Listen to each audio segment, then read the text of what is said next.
Hi, this is Dan from Bible Prophecy and Truth, and this is part two of Prophecy Explained.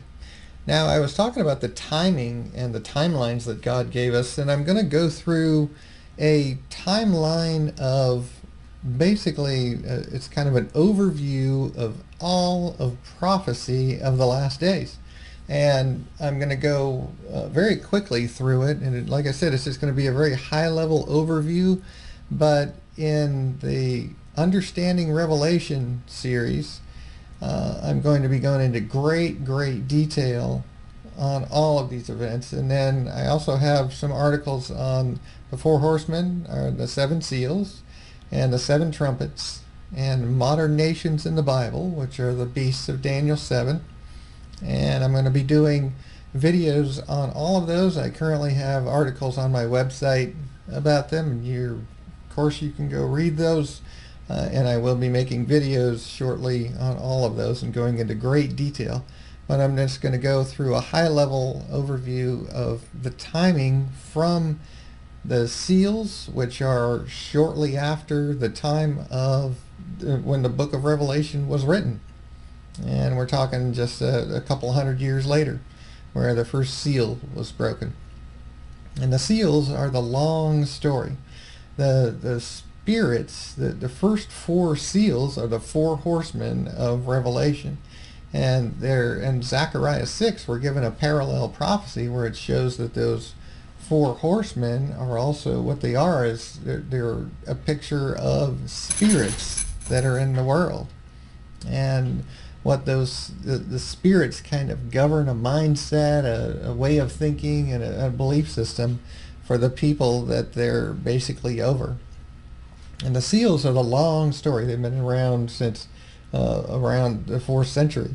And the trumpets are the median story. Approximately the last 100 years, the trumpets started blowing. And then the vials are the very last and very short story. All 7 of the vials are poured out at the end of the tribulation, just in the last few weeks. And all ending at the battle of Armageddon and the return of Jesus Christ. And all 3 of those pictures, basically a series of events that God gave us for each of those, the seals, trumpets, and vials. And they all start at a different time, but they all end at the same place. And we're going to study that, and like I said, in great detail. But I'm going to give you an overview in a little bit in the end of this video here. So, and then the 7th seal is actually the very last thing that happens. That ends the worldly governments and begins the kingdom of God and the 1,000-year reign.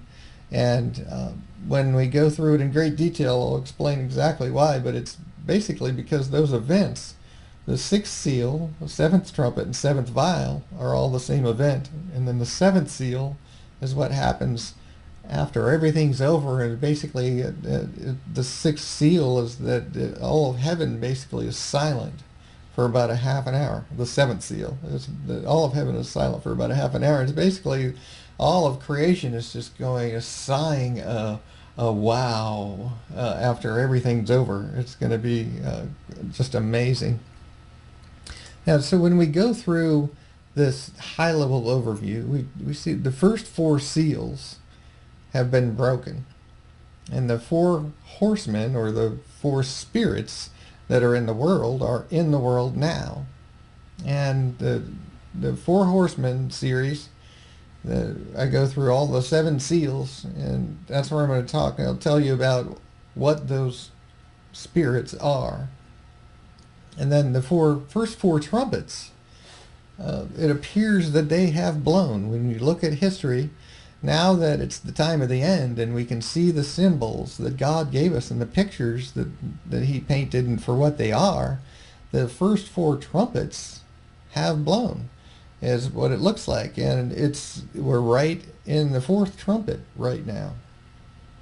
And then what we're waiting for right now is the confirmation of the covenant. We're waiting for that 7-year peace agreement to be signed. As it says in Daniel 9:27, with many he shall confirm the covenant with many for 1 week, which is a week of years, or 7 years.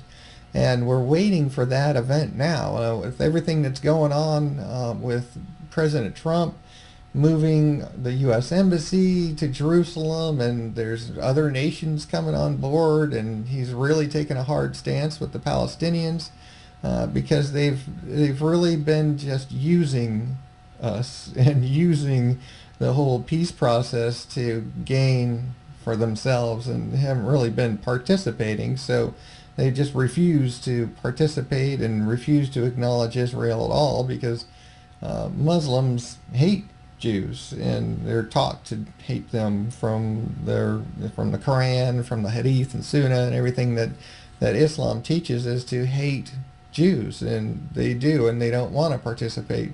But it's probably going to be forced, and I'm going to talk about that in more detail in other series. But it's probably going to be a situation where we're going to force the peace in the Middle East, and we're going to sign that 7-year peace agreement with the world as a whole, the United Nations, and the Arab League, and everybody, EU, excuse me, and the UN, and all. Everybody's going to be involved, and it's going to be the whole world signing this peace agreement, and we're going to force it. We're going to make it happen, probably with UN peacekeeping troops in Jerusalem to keep the peace.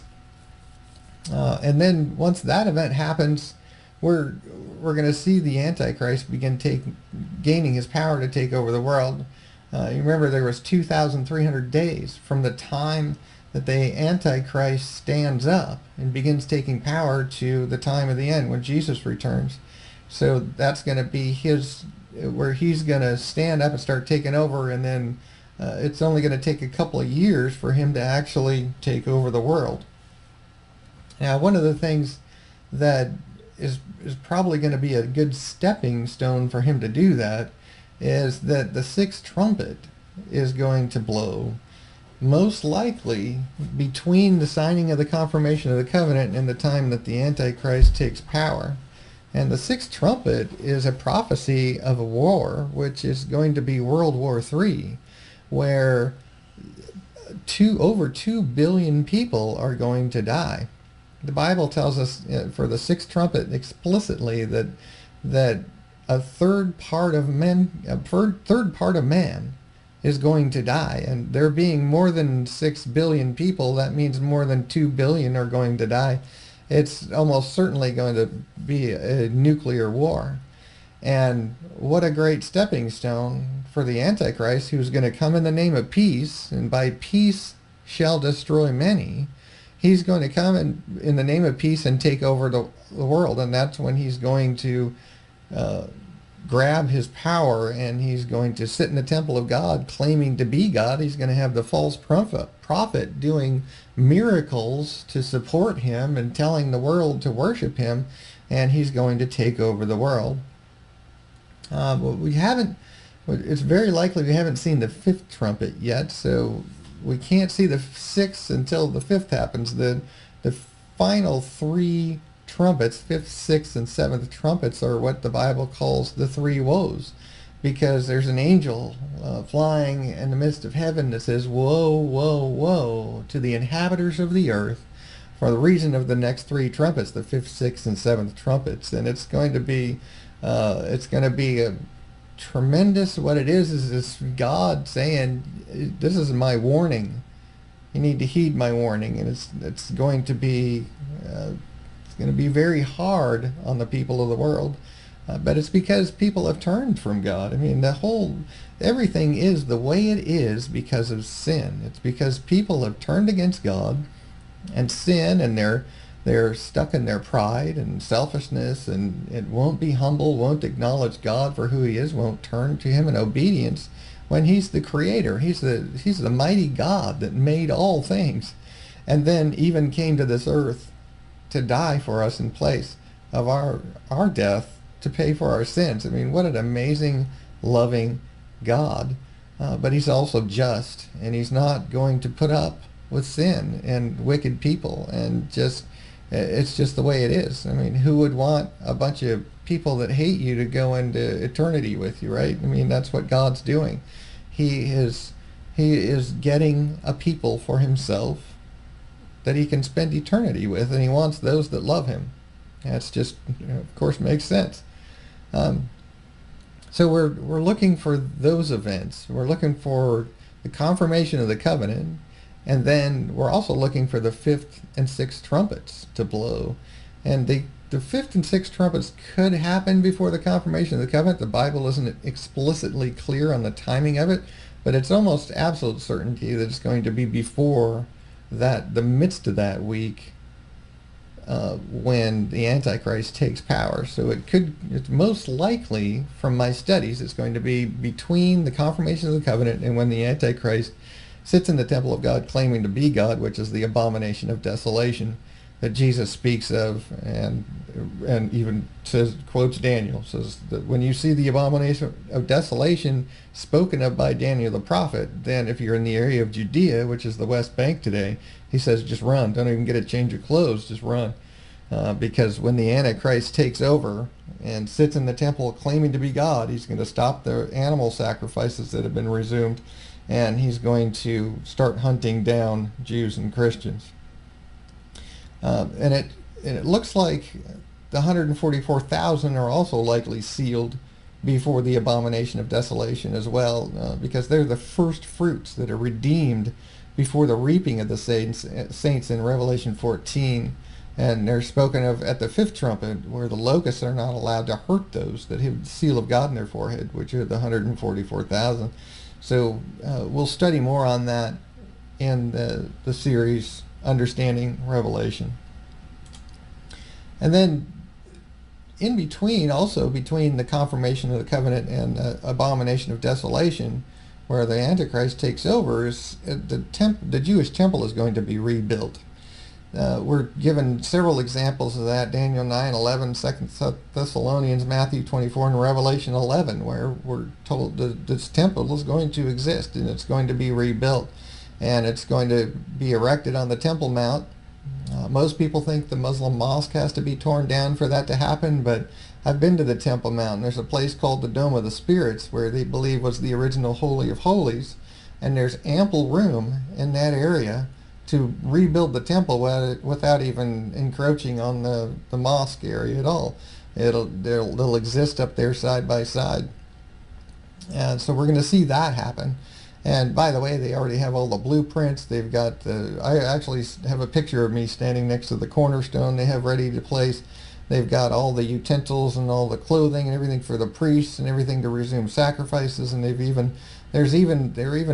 what I've heard is that they're secretly building the temple off-site, just like they did with the first temple. When Solomon built the first temple, it was built off-site. There was not the sound of a hammer or chisel on the Temple Mount. They crafted it all and brought it in and put it in place off-site, and then just brought it in piece by piece like a puzzle. And that's what I've heard, is that they're already doing that. They're putting all the pieces together, and so they'll be able to erect it and build the temple very quickly when they have permission to do so. And also during this time, the Antichrist and the false prophet are going to team up. They're going to revive the Holy Roman / Islamic Ottoman empires through the EU and the Arab League, and specifically through Islam and Catholicism, and team up. And I'm going to talk about that in great detail in other Bible studies and other videos. That the false prophet's going to do miracles like pulling fire from the sky and cause the world to worship the Antichrist. And it's going to be a revived, that's the iron mingled with clay, which is that last fifth section of the statue in Daniel 2. And I'm going to talk about that in great detail in the next series I'm going to be doing is the prophecy in the present day. And I already have an article on my website for prophecy in the present day. It's chapter 7 on my website. And if you read that, you'll see exactly what I'm talking about with Islam and Catholicism. But I will be doing a video series as well. And then when all of those things happen, then the final 3.5 years begins, where the Antichrist will be given power for 42 months, as it says explicitly in Revelation 13. And he's going to break the 7-year peace agreement. He's going to become the abomination of desolation by claiming to be God, and will stop the sacrifices from being performed at the temple. And the devil is also at this time is cast to the earth, having great wrath. And that's what begins the tribulation, or the time of trouble, as it says in Daniel, because the tribulation is actually the wrath of Satan. Most people believe that the tribulation is a 7-year period where it's the wrath of God. But when we read Revelation, and we read Revelation 15 and 16, we see that the vials are specifically named to be the wrath of God. And they're not poured out until the very end. And it's actually the wrath of Satan that is the tribulation. It's a tribulation for the saints of God. And during this time, Israel is protected for 3.5 years. Israel will have trouble, but they will not be destroyed.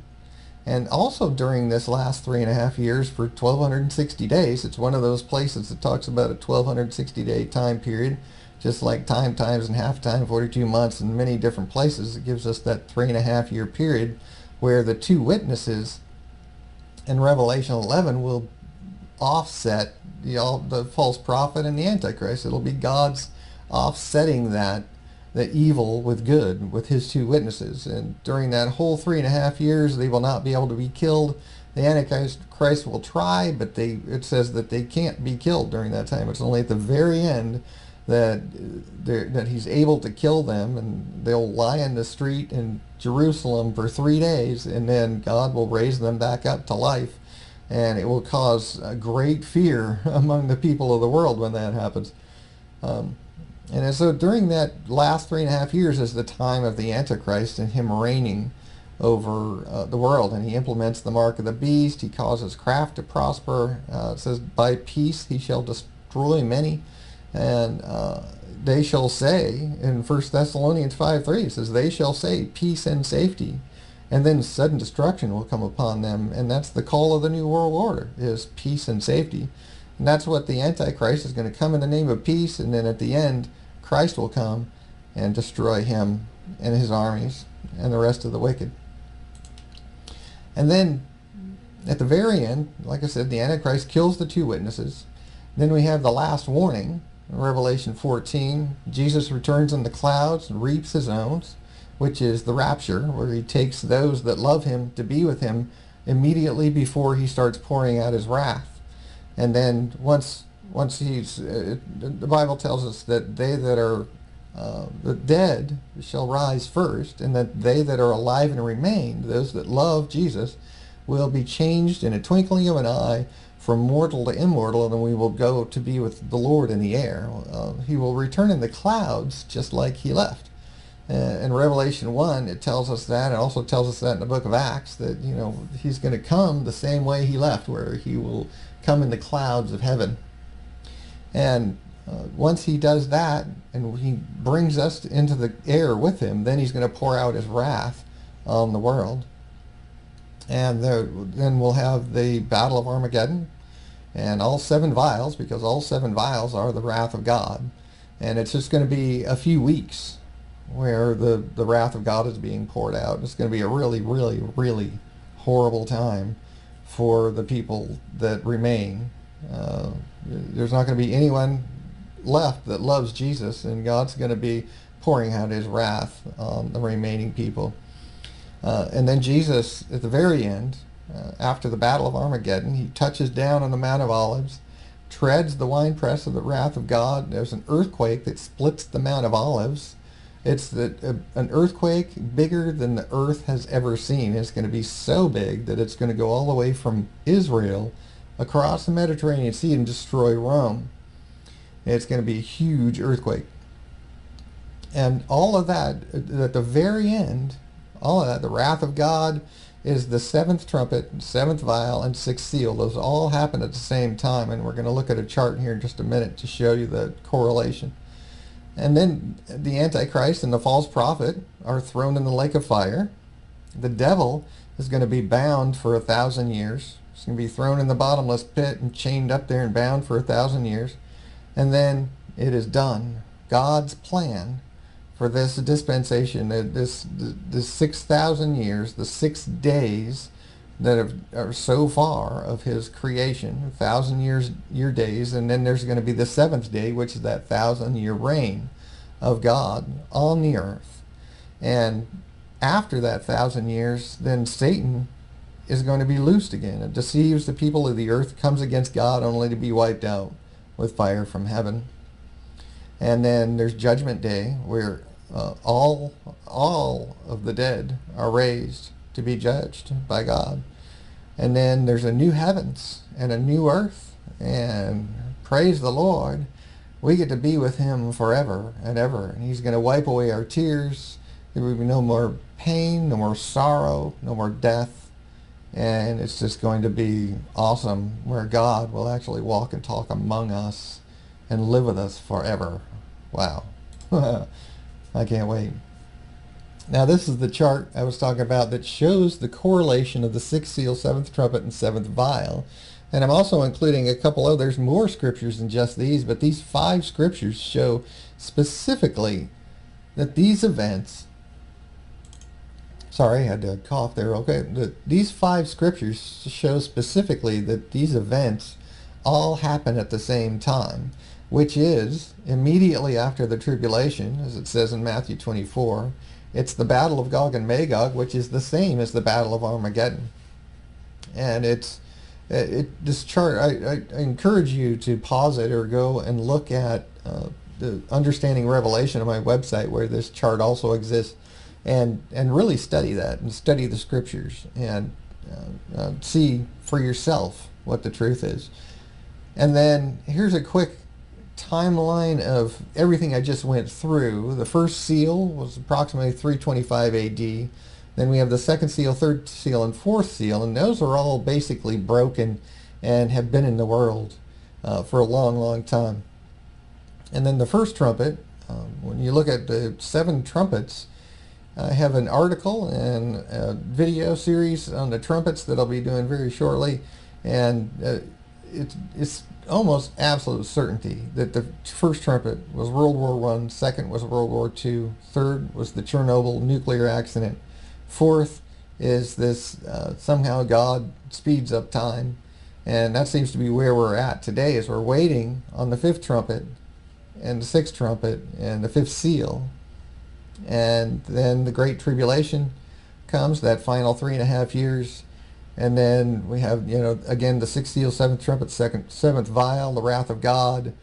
And then the very end, as there's silence in heaven for about the space of half an hour. After everything's over, the whole creation just kind of breathes a sigh of, wow, that was just awesome. I mean, talk about an epic story that God is writing, and it's peaking at its, the ultimate climax of the movie is just, we're living it right now. It's just amazing, and it's about to end. It's about to be fulfilled.